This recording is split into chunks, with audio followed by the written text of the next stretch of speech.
Yay, you know, Perry.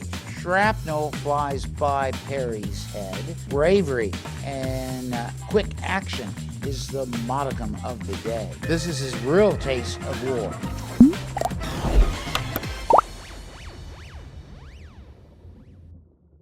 Good day, everyone. My name is John Korstein. I'm Director Emeritus of the USS Monitor Center here at the Mariners Museum and Park.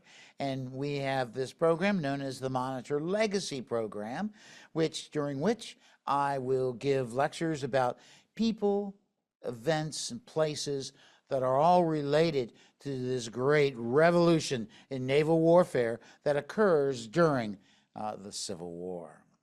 And one person I want to talk about, and I like talking about him, is this man, Matthew Calbraith Perry. And I have to tell you, although he's best known for the opening of Japan, he actually played a significant role in the development of the U.S. Navy. And not just the Navy, the steam Navy. He's the guy that sets up the first corps of steam engineers. He's the guy that actually, well, I'm going to tell you more about him as we get to that part of his career. He is going to be born in 1794 in South Kingston, Rhode Island. His father is a great hero of the U.S. Navy, quasi-war with France, etc. And his brother happens to be this guy, Oliver Hazard Perry. Now, so Perry, as we know, is the hero of Lake Erie. He was one of the leading officers in the U.S. Navy. Now, his younger brother, Matthew Calbraith Perry, is going to, and these guys like to use their middle name because there's all these connections to other families, and so that was why you constantly call him Oliver Hazard Perry, Matthew Calbraith Perry. So that's the Battle of Lake Erie in the background. Here he is at the Battle of Lake Erie. And notice the guy trying to pull Oliver Hazard Perry down during the battle. That's one of his brothers, not Matthew, but another one, John Rogers Perry. You know, oh my gosh. Anyway, so the Perry name is magical in the U.S. Navy, and so young Matthew is going to actually join the U.S. Navy, becomes a midshipman. Back then, they appointed midshipmen, so he's appointed from the state of Rhode Island in 1809 to serve as a midshipman. Now, at first, he's going to serve on his brother's vessel, the Revenge. However, very quickly, he's going to be transferred to yet another vessel, and that vessel is right to the left. This is the USF, well, that's not working today, the USF President. Now, this is one of the 6 fast, heavy frigates that the U.S. Navy constructs at the, in the late 1790s. This is going to be commanded by John Rogers, and this is an affair known as the Little Belt Affair. Now, the Little Belt Affair is a big deal because one of the causes of the War of 1812, of course, is the impressment of American sailors by the British. Now, the Little Belt is actually a captured Danish ship that the British put into their service. So they translate the Danish Little Belt to Little Belt. And so that's where it gets its name from. It's a sloop. And so it's cruising off the Chesapeake Capes because they're looking for French merchant ships trying to sneak into the Chesapeake Bay.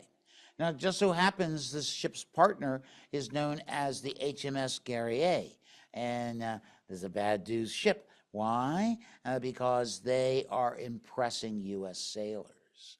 and they actually stop a U.S. Navy ship and take off its sailing master, who actually was born in England, but was in the American Navy, and that happened a lot. And there's just the accents, you wonder how George Washington sounded. Well, he didn't sound like we do, and so those accents were far different. So the president, commanded by John Rodgers, wants to capture the Guerriere, take those impressed sailors off of it. Well, late in the afternoon, they come across the Little Belt, and somehow Rodgers mistakes it for a frigate Guerriere, and you really, that's kind of not good to do. Rodgers says, well, they fired at us first. But anyway, you can tell that they fire into the Little Belt. The Little Belt is this is 10 May 1811, and actually the first gun fired by the president is going to be fired by John Rodgers himself. And guess who helps him with the gun? Matthew Calbraith Perry. So, he's there with one of the great naval heroes. And so the Little Belt is badly damaged, but they let him go away. This is 1 year before the War of 1812. This is, of course, a nice view of the president. So Perry is learning seamanship the great way. So this is his commander and mentor during Perry's first 15 years in the Navy, John Rodgers. And this is different than the John Rodgers I spoke about before. That's this man's son who was in the Civil War. I know it's hard. Now, so war breaks out, right? And, June 21, 1812. Well, guess what? The president is in the Washington Navy Yard. They get news that war's declared. They come down the Chesapeake. They go out, and about 30 miles off of Cape Charles, they come across a frigate known as the Belvidera. And I have to tell you that when Rodgers comes across it, the British don't know the war's even begun. And so Rodgers comes alongside and fills it full of shot. And so they have this quick little battle. However, the president will break off action because the main gun they're serving, heavy gun, on the long 32-pounder will burst. And Rodgers is badly injured, and shrapnel flies by Perry's head, and so this is his real taste of war. Because of that, the Belvidera escapes, but here's Perry. He has learned seamanship from the very best.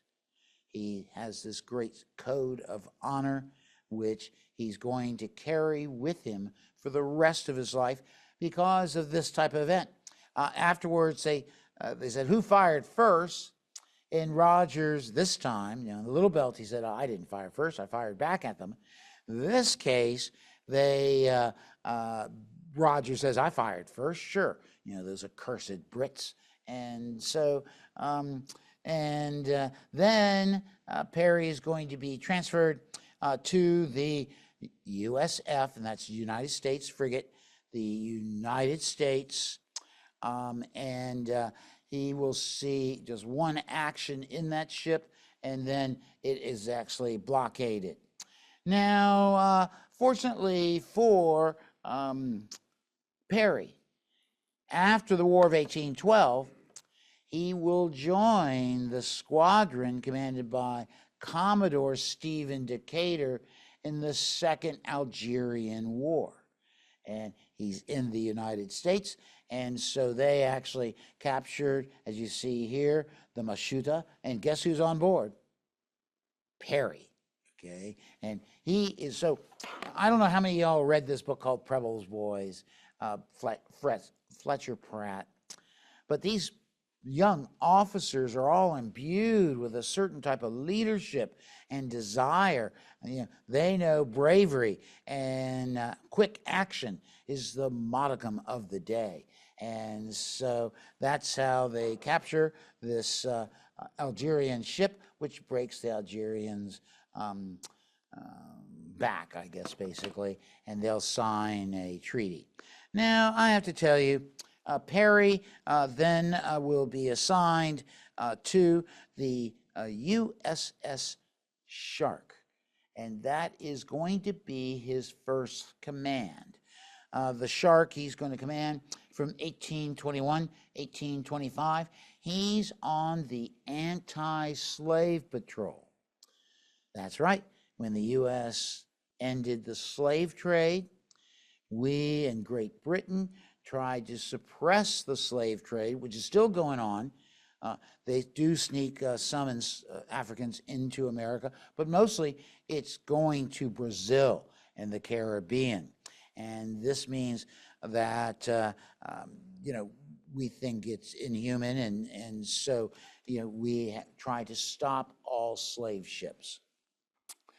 So, and he actually serves off this coast, and then he will range back and forth from Brazil to the coast of Africa, chasing believed to be slavers.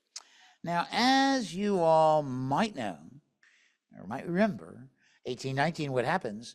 We buy Florida from the Spanish. And so we like this a lot. However, the governor of Cuba has sold Key West to a private citizen, and the private citizen declares, this is my nation, Key West. Now, Key West is an important place because if you think about the map, the Keys come down and they're kind of a guardian to get into the Gulf of Mexico. So I think it's so Perry, without orders, will go into Key West on 25 March 1822, and he'll plant the American flag and declare Key West property of the United States. That goes all the way down to the Dry Tortugas, and he says this is where we should build a naval station. And eventually, we won't build one there, but we build one in Florida, known as the Warrington Navy Yard in Pensacola. So anyway, so he's a hero. Everyone says, yay, Perry. His brother has recently died from fever. He catches yellow fever, dies. So, here is the real active duty Perry, and he's already starting to gain great recognition. When John Rodgers takes command of the home squadron, he will become John Rodgers, what is called his flag captain. And that's a real important position. So you can see how Rodgers is intertwined with the growth of Perry as a naval officer, which means he's learning from the best. Now, it just so happens that he will then be given command of the USS Concord, and he actually goes on a cruise in the Baltic just to show the American flag. We did that a lot. And so he goes up to Kronstadt, which is the Russian naval base, and they're all so impressed with Perry that the Tsar offers him a commission in the Russian Navy. Perry says, no, thank you.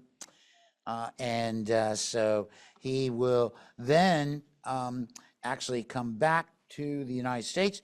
And in 1833, he's named the executive officer of the Brooklyn Navy Yard.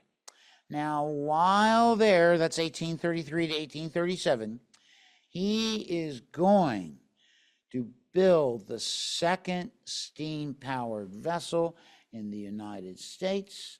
There's Key West and the Brooklyn Navy Yard. And there is the Fulton. Now, the Fulton is named for Robert Fulton, who actually built a steam harbor defense ship during the War of 1812. It later burned. But Perry knew all about that ship and knew what steam power had to offer in naval warfare. So as a result of that, he will supervise the construction of the USS Fulton. Now, I want to tell you, they make all sorts of mistakes with this ship, but it is the first really active duty ocean-going steamship in the U.S. Navy. And so this makes a big difference. Actually, in 1831, he'll take command of the Fulton. And now, one thing about Matthew Calbraith Perry is that he believed in training. He advocates to create what we'll later call the United States Naval Academy. He wants people to learn. Those midshipmen have to go through coursework so that they can actually earn their keep on a vessel. And he believes in training. When he creates the Fulton, now this guy's a captain. He's been in the U.S. Navy 23 years to gain the rank of captain. But he's one of the stars of the U.S. Navy at this time. Because you have to realize, Stephen Decatur's dead, John Rogers is dead, so forth. So, nevertheless, he will take the. Now, this is an inaccurate sketch, however, it is a catamaran, right, armed with 4 32-pounder guns. And so, what Perry does is that instead of actually trying to take it deep into sea, which, you have to realize these steam engines ran on water and coal or wood. So they had to constantly be resupplied. And so I'll just remember that because I'll get to that later. But he'll use this as a training ship. He creates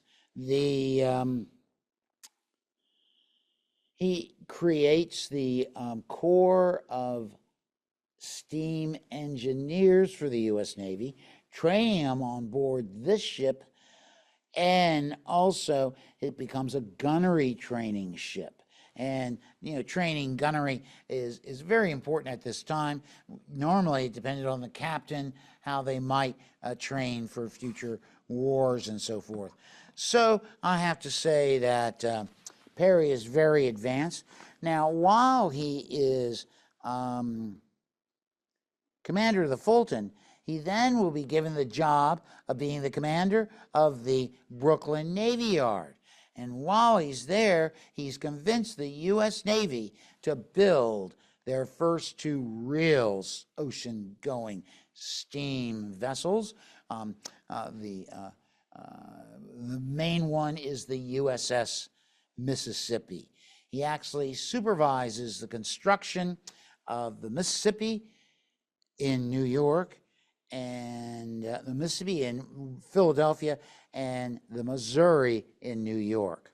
And so here he's creating the American Steam Navy with trained engineers and so forth. The Navy is changing, and it's changing because of the foresight of Matthew Calbraith Perry. Now, this is pretty significant in my mind. Here is the USS Mississippi. Notice its stack is behind the paddle wheels, which is a very unusual configuration. And so when the war with Mexico breaks out, Perry will be named to become commander of what's called the Home Squadron. Now, the Home Squadron was the squadron that went down to the Gulf of Mexico and helped Winfield Scott land at Veracruz. Actually, the commander of the Home Squadron is David Connors, but Perry takes his place. Perry supervises the unloading of these heavy guns you see right here to bombard the town of Veracruz. That leads to the fall of Veracruz. Perry becomes a very aggressive officer in keeping with his brother, And so I have to say that he's now promoted to Commodore, and which is a temporary rank, but he never loses that rank. You know, the Americans back then, or us, did not want to have admirals. They said, "Oh, that's too European, too royal stuff." And so if you were in command of a navy yard, a fleet, you'd get the temporary rank of Commodore. In fact, by the time of the Civil War, we didn't like calling people Commodores. We called them flag officers because they got a special flag to fly when they were in charge of a fleet or a navy yard. So anyway, now Perry is not just satisfied with capturing, Veracruz. What he's going to do is he goes and buys a bunch of smaller steamers. See one right here, that's the Spitfire. And he is going to go and capture the Mexican port of Tuxpan on April 1847. He actually puts together a landing force, a mobile landing force of blue jackets, Marines, and soldiers. The force is 1,100 men. And he'll land to capture Tabasco and San Juan Bautista. And so this is showing at Tabasco, but these steamers gave, once again, proving what Perry says, we have the advantage of mobility using these steamships. That becomes a major, a foresighted thought on Perry's thought. You know, a lot of these officers in the U.S. Navy, did they want to have steamships? No, steamships were dirty. They weren't like the old Great Sail. And so the evolution and integration of the steam navy into the old Navy was difficult. But Perry led the way. Now, I have to tell you, because of his success capturing Tabasco, he will actually be named honorary member of the New York Society of the Order of Cincinnati. Now, that's a really high honor.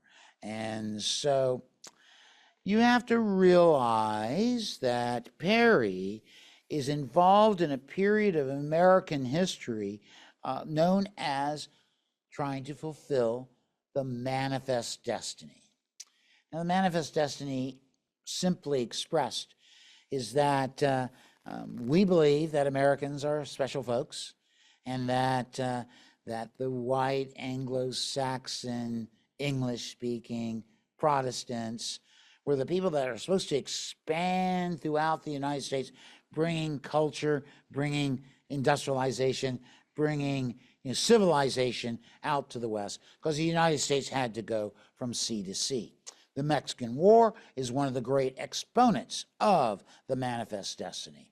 And manifest destiny, now this is another steamer that he's going to create, and that is the USS Susquehanna.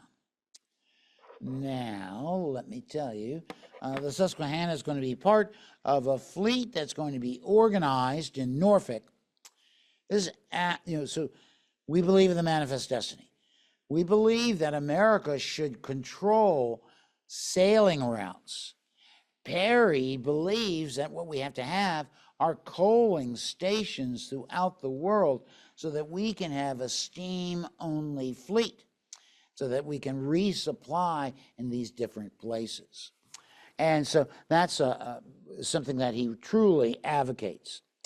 Well, in essence, he is going to be named in command of the expedition to the China Seas and Japan. And the big thing is, Japan is called the Hermit Kingdom at this time. They don't want any Europeans in. The Dutch have 2 ships come once a year. But the United States says, we want that trade. This is big dollars that we can make. And so Perry has several different duties. Number one, to get a treaty of commerce with the Japanese. Number two, to find suitable coaling stations. And so when he comes to the South China Sea, he actually, his flagship is the Mississippi. He will eventually change his flagship to the Susquehanna. His flag captain is going to be Franklin Buchanan, who we all know about.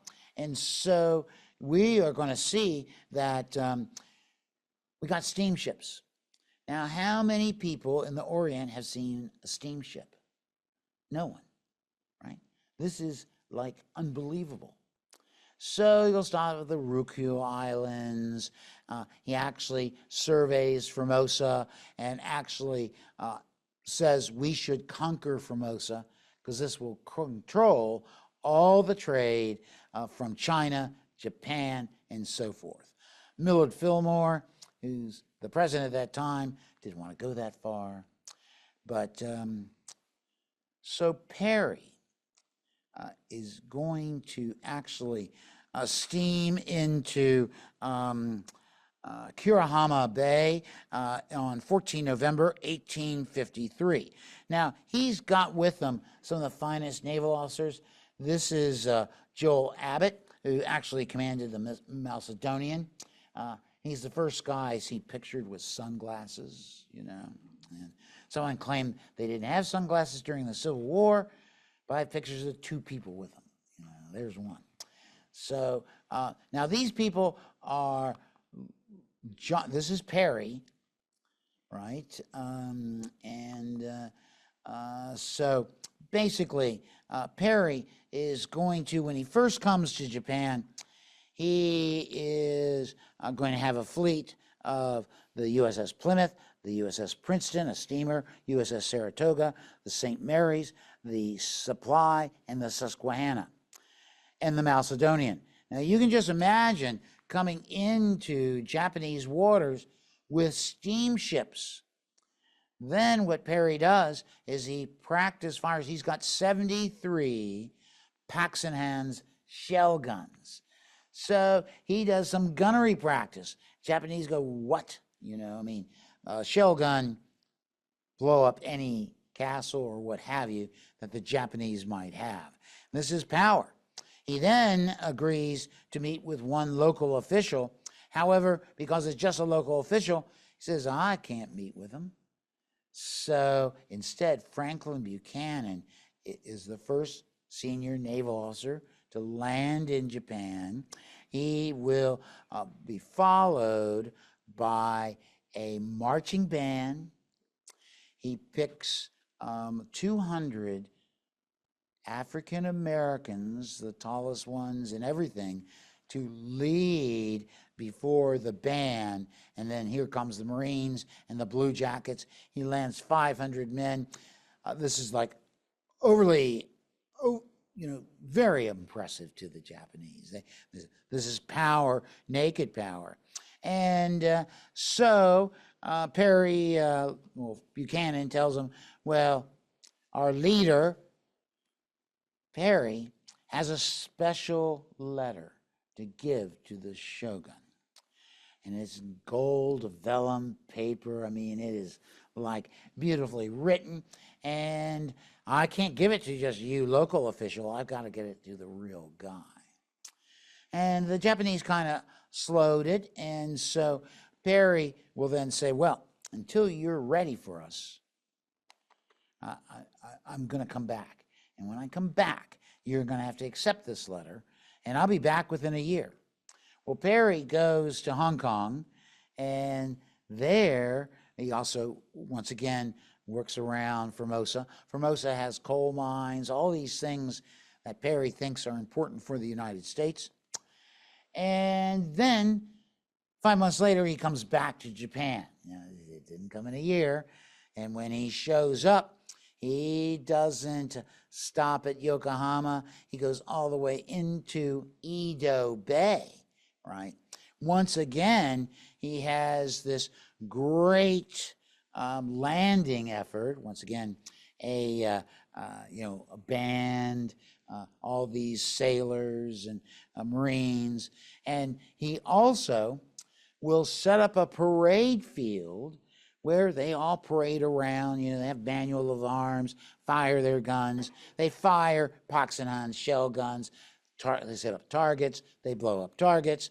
They're having a good time. He even has a 100-member minstrel band, Blackface, right? And which it's a terrible thing they did then, but this kind of shocked the Japanese. Oh my God, these guys have power, and they want to be our friends just to allow us to trade with them. And so as a result of that, they're going to actually allow the signing of a treaty, which, and this is in February of 1853, and the treaty is a treaty of friendship, commerce. The Japanese really don't know what they're signing. However, they're so impressed because Perry had given them a show of force, right? And it was to command, and Perry will write this himself in his recount of the mission to Japan, that he did so to instill and command fear in the Japanese, that they were unable to stand up against the United States, and consequently, they had to acquiesce to our demands for a treaty. Well, Perry is a happy guy. He's done this. This is a delegation that is going to come to the United States as a result of it. Actually, in the very center of the picture, a guy with a hat on, that's Franklin Buchanan, and these are all Japanese. Now, I got to tell you, this visit to Japan is going to foster what is known as the Meiji Restoration, where the emperor will say, I'm in charge, not you, the shogun, and we're going to modernize. Because if we don't modernize, those guys are going to come back, and they're going to come back, and they're going to take our land. And so they actually, the Japanese will buy an ironclad. That was a former Confederate ironclad known as the Stonewall. And they start to build a steam navy from the ground up. They start to really, wearing those outfits is going to become wrong. They start wearing Western clothing and so forth. So this is a big change, and that's all wrought because of Perry. Perry's understanding of a show of force, Perry's understanding of having grandeur, because the Japanese society under the shogunate rule was very hierarchical and would basically, they had all these rules you had to follow. And so Perry outrules them and outpowers them and impresses them so much that we then have this treaty. Now, Perry then comes back to the United States, right? And he comes on back to the United States on board the Susquehanna.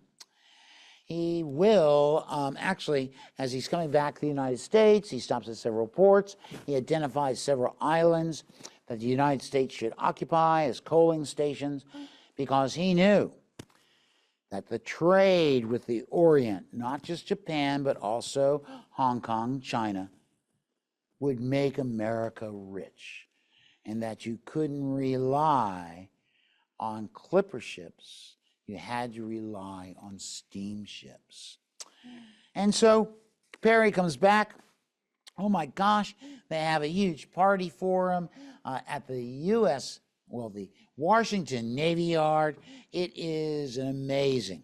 Actually, Congress not only gives him a gold sword, but they also give him $20,000 for doing a good job.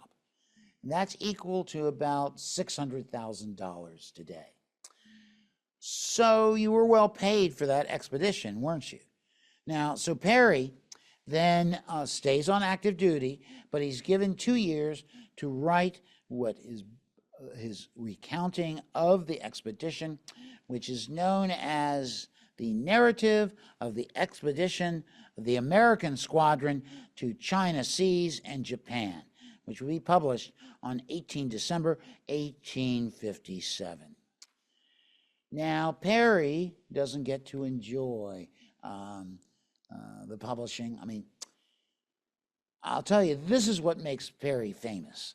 See the steamship coming in, you know, and you can just understand this is the American fleet. Imagine this in Tokyo Bay. Look at the steamers. Look at the guns. This is called a show of force. And that's what he did. And this is, of course, that's the Susquehanna in the foreground. In the background is the Princeton. Whoops, sorry, I didn't want to do that. So, what happens to Perry? Yeah, here you are. What? You create a steam navy. You help win the Mexican War. You open the door to Japan. Fire the first shot of the War of 1812. You are a great person.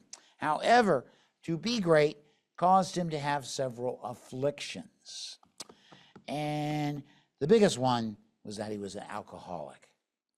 And when he dies on 4 March 1858 in New York City, they'll actually list the cause of death as rheumatic fever that went into his heart, severe arthritis. They add to that gout, and gout is actually a type of arthritis that is even worse to have, and then cirrhosis of the liver. Now, you have to think back. Perry is a true alcoholic. And just think of the things that he did. And that's what amazes me. But in the 19th century and the 18th century, you couldn't drink the water, right? Or you shouldn't. You should be drinking something that's distilled or especially distilled into whiskey. Now, pardon? Beer. Well, he did not go with beer. I got asked a question before I started this lecture. Did he drink sake when he was in Tokyo? Because Edo is Tokyo. There's no record of him writing, I found the drink sake and I like it a lot. So I can't account for that. But back in those days, every vessel had barrels of whiskey on board. During the Mexican War, John Worden was executive officer of a supply ship, and he'd deliver 400 barrels of whiskey to certain ships, you know, and then come back 3 months later and deliver 200 more gallons. So what that's telling us, the ability to drink and still serve was very much there. Was drink something that clouded his decision-making? I would say not at all, because he knew how to open the door to Japan, and the way to do that was by pomp and circumstance and force. And he did exactly that. He, of course, this is a nice picture of him over there, but just think, here he is, and he struck fear in all of the Japanese hearts. This was the man that was the exponent, the naval exponent of the manifest destiny. He was a Protestant, he was Anglo-Saxon, he was all those things, and he was determined to spread the American flag throughout the world. And he did so through his help in conquering Mexico, by his opening the door to Japan, and also in his efforts to modernize the U.S. Navy to be able to achieve these goals that are laid out in the manifest destiny. Thank you all very much.